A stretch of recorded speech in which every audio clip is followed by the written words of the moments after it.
Is anyone allowed to be a good player at Dead by Daylight? If you consider almost any situation in DBD, you can break down the events of a match to downplay anything another player did to win.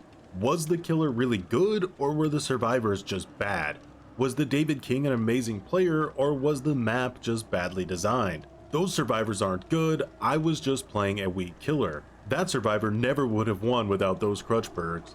That killer literally got hard carried by gen regression. And this list can pretty much go on for hours. Now you can say, well, DBD is just horribly balanced, and that's why there's this extremely common mindset that basically everyone's achievements in the game can be somehow explained away. So let's briefly talk about Ots Darva's 50 win streaks. Ots played many different killers with no add-ons and was able to win 50 games in a row, and it definitely was not easy. However, the credit for these win streaks were often taken away by critics who said things like he was only able to achieve the win streaks because he played against bad survivors or by using what some consider to be unfair playstyles. But here's the thing, there is no arguing that win streaks are incredibly difficult to achieve, and there are very few players who can actually pull them off. So wouldn't that mean by definition that skill must exist in some capacity in DBD? Well, let me introduce you to the Face Camper Tournament of Champions. This was an experiment I did on the channel earlier this year where I basically used different killers with different builds and just face camped the first survivor I hooked. Surely you would assume that eventually the survivors would just do the gens and leave, right? I mean, I was just standing in front of a hook. But between Clown and Pinhead alone, I was able to achieve a 46 win streak.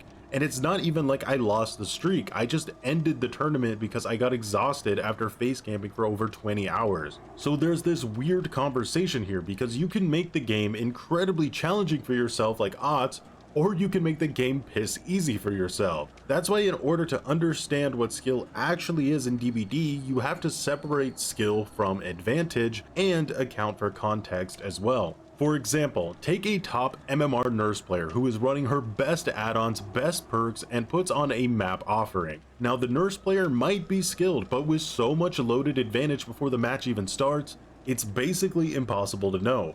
The same goes for a top MMR 4-man survive with friends who have brought all the best stuff in the game, plus an offering for a badly designed map. However, if these two forces of eldritch cringe were to face each other, it would actually be an interesting match where the more skilled player or players would win. So that's where the context comes into play. More on the point, advantage is usually not nefarious.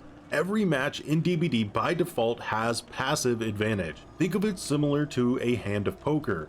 The killer might be S tier, but the map is awful for that specific killer, so the survivors gain the map advantage. However, the killer's power counters the perks and items that the survivors brought into the match. Breaking this information down and understanding it is what will make you a better player at DBD. You'll understand why you lost more, and hopefully what also helped you win. DBD has a habit of forming undeserved cringe egos, and a lot of these players will overlook massive passive advantages they had going for them in a match. Now let's talk about the purest form of skill in DBD, reading other players and reading the match as a whole. Reading players is a learned trait that takes many hours of playing DBD to fully understand. There's no substitute for experience and no video guides that will truly teach this to you. It could be something as small as the way a killer subtly looks in a direction or the way a survivor moves around an object. The nuance is actually quite insane if you stop to think about it. At the highest level, this usually comes in the form of 50-50s.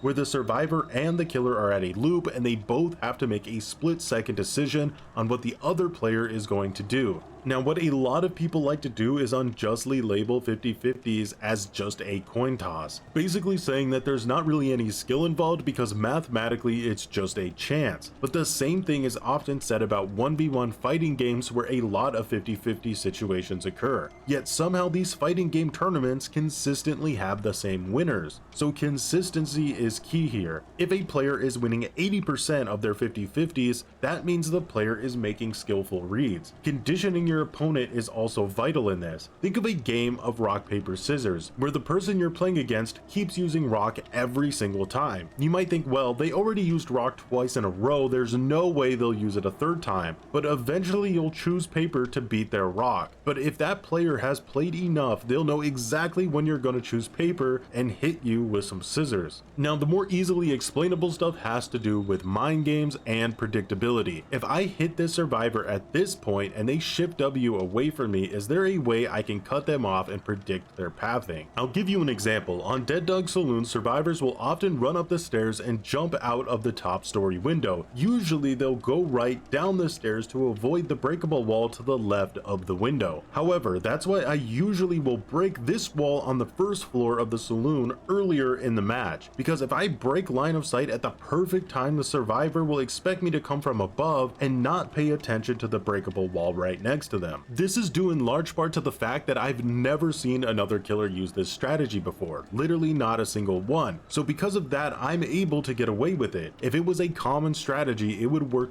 way less often. Survivors are quick to adapt to new mind games and watch out for them. This is one of the things that keeps DBD feeling fresh and interesting for such a long time. The skill aspects of the game are always expanding and dynamically changing. The other form of skill is reading a match as a whole. For Killer, this means knowing where to go, when to go, what chases to take, what gens to defend, when to tunnel, when to camp, when to slug, and most importantly, time management. For Survivor, it means knowing exactly what the killer is thinking at all times and aggressively doing the thing they want you to do the least. Now, I want to be clear, even though I believe there's a thick layer of skill in Dead by Daylight that governs the more intricate parts of the game, I don't want to falsely act like Behavior is some 4D chess master that has created the most skillful game ever made. For every ounce of skill in DBD, there's a pound of cheese, and while it's true that some cheese definitely needs looked at and removed from the game, a lot of cheese is what makes DBD special, so removing it all together in search of a perfectly balanced game will leave it dull and boring, I guarantee you. So if there's anything to take away from this video, it's that the next time you play DBD and you think to yourself that a player won simply because they used something you might consider cheap, make sure to look at the broader picture of the match. Which side had the map advantage? Who had more impactful perks? So on and so forth. If you could start giving credit to players when they deserve it, and if you could stop blaming balance for every loss you have, you'll enjoy DBD way more and you'll get better at it if you even care. Alright, now let me know what aspect of skill you believe is heavily underappreciated in DBD, and no, you cannot unironically say great skill checks unless you play on Switch. But as always, thanks for watching and have a good one.